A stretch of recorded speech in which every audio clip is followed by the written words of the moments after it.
पंचतत्व में विलीन हुए एक्टर सिद्धार्थ शुक्ला। मुंबई के ओशिवारा में ब्रह्म कुमारी रीति रिवाज के साथ सिद्धार्थ शुक्ला का अंतिम संस्कार किया गया। सिद्धार्थ के अंतिम संस्कार में जाने वाले सभी कलाकार और दोस्त मौजूद थे। अंतिम संस्कार के समय सिर्फ 100 लोगों की मौजूदगी की ही इजाजत थी। सिद्धार्थ शुक्ला को अंतिम विदाई देने पहुंची शहनाज गिल का रो कर बुरा हाल। शहनाज गिल के परिवार ने शहनाज को ढांढस बधाया। सिद्धार्थ शुक्ला की सबसे करीबी दोस्त हैं शहनाज गिल। बताया जा रहा है कि शहनाज गिल ने ही सबसे पहले सिद्धार्थ की तबीयत खराब होने की खबर सिद्धार्थ की मां को दी थी।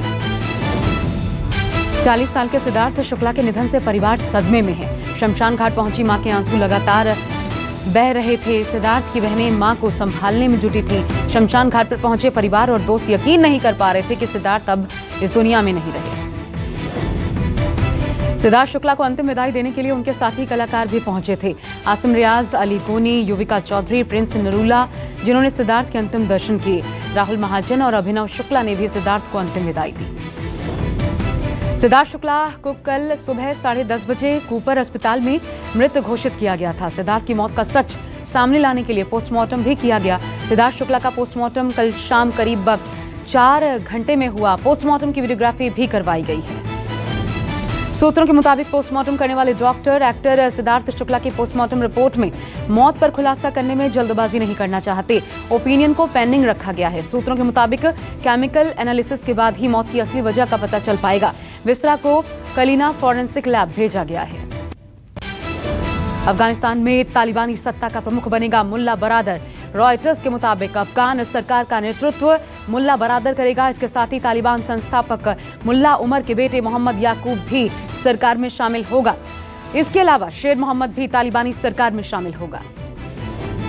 अफगानिस्तान में घरेलू विमान सेवा शुरू करने का तालिबान का निर्देश। अफगानिस्तान में घरेलू विमान सेवा देने वाले एरियाना अफगान एयरलाइंस ने कहा उन्हें निर्देश मिल गया है। 4 सितंबर को फ्लाइट शुरू की जाएगी।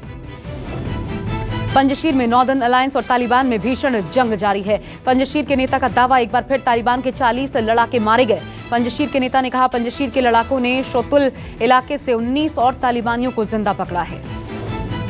कश्मीर को लेकर तालिबान ने एक बार फिर बयान दिया। तालिबानी प्रवक्ता सुहेल शाहीन ने कहा सशस्त्र अभियान नहीं। दोहा में शाहीन ने कहा मुसलमान होने के कारण कश्मीर में मुस्लिमों के पक्ष में आवाज उठाने का अधिकार उनके पास है और हम आवाज उठाएंगे। दिल्ली में यूएनएचसीआर दफ्तर के बाहर प्रदर्शन कर रहे अफगान शरणार्थियों का मामला। दिल्ली हाईकोर्ट ने सरकार से कहा प्रदर्शनकारियों को वहां से तयशुदा जगह पर शिफ्ट करने को लेकर 2 दिन के भीतर फैसला ले। यूपी में तेजी से बढ़ रहा है रहस्यमयी बुखार का कहर। इसकी वजह से पूरे राज्य में दहशत का माहौल है। यूपी के फिरोजाबाद में रहस्यमयी बुखार से अब तक 50 से ज्यादा मरीजों की मौत हो चुकी है। इसके बाद प्रशासन ने एक्शन लेते हुए 3 डॉक्टरों को सस्पेंड किया है। फिरोजाबाद के बाद मथुरा में भी रहस्यमयी बुखार का कहर देखने को मिला। मथुरा के कोहो गांव में रहस्यमयी बुखार से अब तक 11 से 12 बच्चों की मौत की खबर सामने आ चुकी है। लगातार मौतों का आंकड़ा बढ़ता देख प्रशासन के हाथ पांव फूल गए हैं और महामारी को रोकने के लिए आसपास के गांवों में कैंप्स लगाए गए हैं। कोरोना से मृतक के परिवार को मुआवजा देने की नीति अब तक तय न होने पर सुप्रीम कोर्ट ने नाराजगी जताई। सुप्रीम कोर्ट ने केंद्र को फटकार लगाते हुए 11 सितंबर की समय सीमा तय कर दी है। कोरोना महामारी को लेकर लंबे समय से बंद स्कूल खुल गए हैं। लखनऊ में 50% क्षमता के साथ स्कूल खोले गए। स्कूल खुलने के साथ ही इन स्कूलों में शिक्षकों और बच्चों में कोरोना नियमों का पालन करते देखा गया। कोरोना के खतरे के बीच 1.5 साल बाद मध्य प्रदेश के स्कूलों में घंटी बजी। तमाम स्कूलों में 50% क्षमता के साथ बच्चों की क्लास शुरू हो चुकी है। स्कूल खुलने के साथ ही 50% क्षमता के साथ बच्चे स्कूल आना शुरू हो गए हैं, लेकिन महज 10 से 12 बच्चे ही स्कूल में क्लास अटेंड कर रहे हैं। देश के 38 जिलों में तेजी से कोरोना संक्रमण बढ़ रहा है। जिलों में पॉजिटिविटी दर 5% से ज्यादा है। कोरोना के बढ़ते संक्रमण को देखते हुए स्वास्थ्य विभाग ने चेतावनी जारी की। कहा लोग घर में ही रहकर त्योहार मनाएं। देश में फिर एक्टिव मरीजों ने चिंता बढ़ा दी है। घटने के बाद एक्टिव मरीज एक बार फिर 4 लाख के बेहद करीब पहुंच चुके हैं। आंकड़ों के मुताबिक 24 घंटे में कोरोना के 45,352 नए केस आए हैं। 366 लोगों की जान भी गई है। सरकार ने कोरोना के चलते भारत में फंसे विदेशी नागरिकों के वीजा की अवधि बढ़ा दी है। अब विदेशी नागरिकों का वीजा 30 सितंबर तक वैध है। हवाई सेवा निलंबित होने की वजह से अलग अलग वीजा पर आए विदेशी नागरिक भारत में फंसे हुए हैं।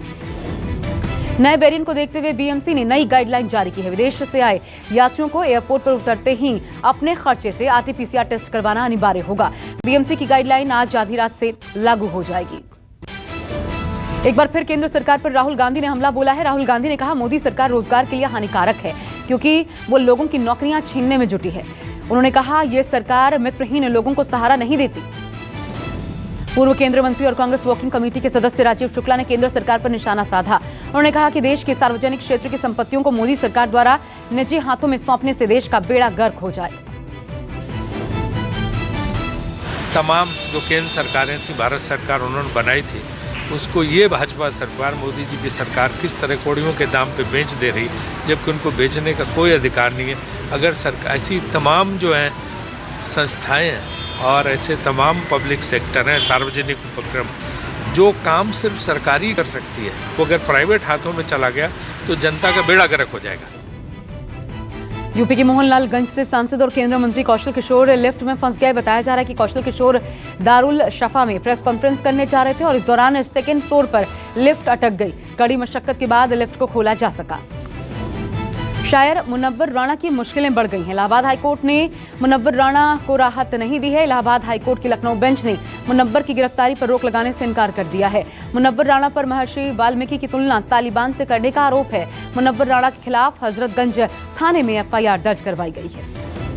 पश्चिम बंगाल में डीजीपी नियुक्ति के मामले में ममता सरकार को लगा झटका। सुप्रीम कोर्ट ने पश्चिम बंगाल सरकार की याचिका खारिज कर दी है, जिसमें राज्य सरकार ने बिना यूपीएससी के दखल के पुलिस महानिदेशक की नियुक्ति की अनुमति मांगी थी। आपको बता दें कि पश्चिम बंगाल में डीजीपी का पद 31 अगस्त को खाली हो चुका है। राज्य सरकार चाहती है उसे अपनी मर्जी से नया पुलिस महानिदेशक चुनने दिया जाए।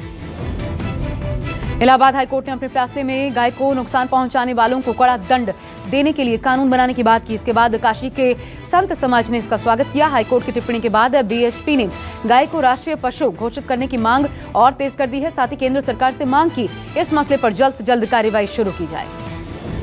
दुर्गा पूजा के मौके पर इस बार कोलकाता में सीएम ममता एक अनोखे रूप में नजर आएंगी।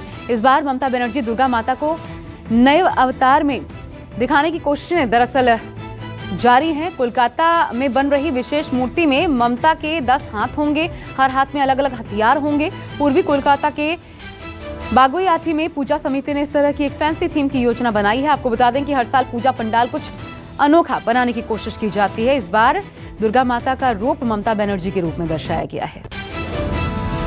टोक्यो पैरालंपिक में भारत का शानदार प्रदर्शन जारी है। प्रवीण कुमार ने पुरुष हाई जंप मुकाबले में सिल्वर मेडल अपने नाम किया। नोएडा के रहने वाले प्रवीण कुमार सिर्फ 18 साल के हैं और पैरालंपिक में मेडल जीतकर प्रवीण कुमार ने इतिहास रच दिया है।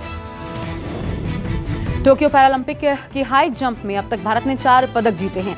पीएम मोदी ने प्रवीण कुमार को बधाई दी। पैरालंपिक में भारत ने अब तक 11 पदक जीते हैं। भारत के खाते में अब 2 गोल्ड, 6 सिल्वर, 3 कांस्य पदक हैं। पैरालंपिक 2020 में नोएडा के डीएम सुहास एलवाई का शानदार सफर जारी। जर्मनी के बाद दूसरे मैच में इंडोनेशिया के खिलाड़ी को हराया। सुहास एलवाई ने इंडोनेशिया के हैरी सुसांटो को हरा दिया है। सुहास बॉल में तीसरे नंबर के खिलाड़ी हैं। जम्मू कश्मीर के पुंछ के गुलपुर सेक्टर में सुरक्षा बलों का सर्च ऑपरेशन जारी है। सुरक्षा बलों ने आतंकी घुसपैठ की कोशिश को नाकाम कर दिया। सीमा पर सुरक्षा बल बीएसएफ के जवान पूरी तरीके से अलर्ट हैं। देर रात पाकिस्तानी सीमा से घुसपैठ की कोशिश कर रहे आतंकियों को सेना के जवानों ने खदेड़ा था। सीबीआई ने जेईई मेन में धांधली करने वाले एक गिरोह का भंडाफोड़ किया है। दिल्ली, पुणे, बेंगलुरु, जमशेदपुर और इंदौर में साथ ही कुल 19 जगहों पर छापेमारी की गई। एनआईटी के शीर्ष संस्थानों में नामांकन के लिए यह गिरोह 12 से 15 लाख रुपए लिया करता था। राजस्थान के डूंगरपुर में बदमाशों का कहर। सीसीटीवी में कैद तोड़फोड़ की पूरी वारदात। बदमाशों ने होटल में कोई ऐसी जगह नहीं छोड़ी जहां पर पथराव न किया हो। आधे घंटे में लूट ले गए होटल का सारा सामान। होटल मालिक का आरोप, कैश काउंटर में रखी नकदी भी लूटकर बदमाश चलते बने। पुलिस मामले की जांच में जुटी। यूपी में 2 लोगों की गोली मारकर हत्या करने का मामला सामने आया है। पति पत्नी का विवाद सुलझाने के लिए बुलाई गई थी पंचायत। लड़की के मामा और बहन को गोली मार दी गई। इसी दौरान आरोपी लड़के के पिता को पुलिस ने हिरासत में लिया था। उसके बाद गिरफ्तार कर लिया। पुलिस ने आरोपी समेत उसके परिवार के 3 अन्य लोगों को भी हिरासत में लिया है। न्यूजीलैंड के सुपरमार्केट में आतंकी हमला। ऑकलैंड में एक सुपरमार्केट में आईएसआईएस प्रेरित आतंकी ने 6 लोगों को चाकुओं से गोद डाला। ऑकलैंड पुलिस ने एक्शन लेते हुए आतंकी को मौके पर ढेर कर दिया। न्यूजीलैंड की प्रधानमंत्री ने आधिकारिक बयान जारी करते हुए हमले को आतंकी हमला करार दिया। अमेरिका में समुद्री तूफान ईडा ने तबाही मचा दी है। बाढ़ ने 400 साल का रिकॉर्ड तोड़ा है। भारी बारिश और बाढ़ से कम 50 लोगों की मौत की खबर है। बाढ़ के पानी में सैकड़ों वाहन डूब गए। स्पेन में भारी बारिश और बाढ़ का कहर जारी है। बाढ़ में फंसे लोगों को बचाव कर्मियों ने हेलीकॉप्टर और बोट के जरिए बचाया। भारी बारिश की वजह से सड़कों ने नदियों का रूप ले लिया है। कई वाहन बहकर समुद्र में पहुंच गए।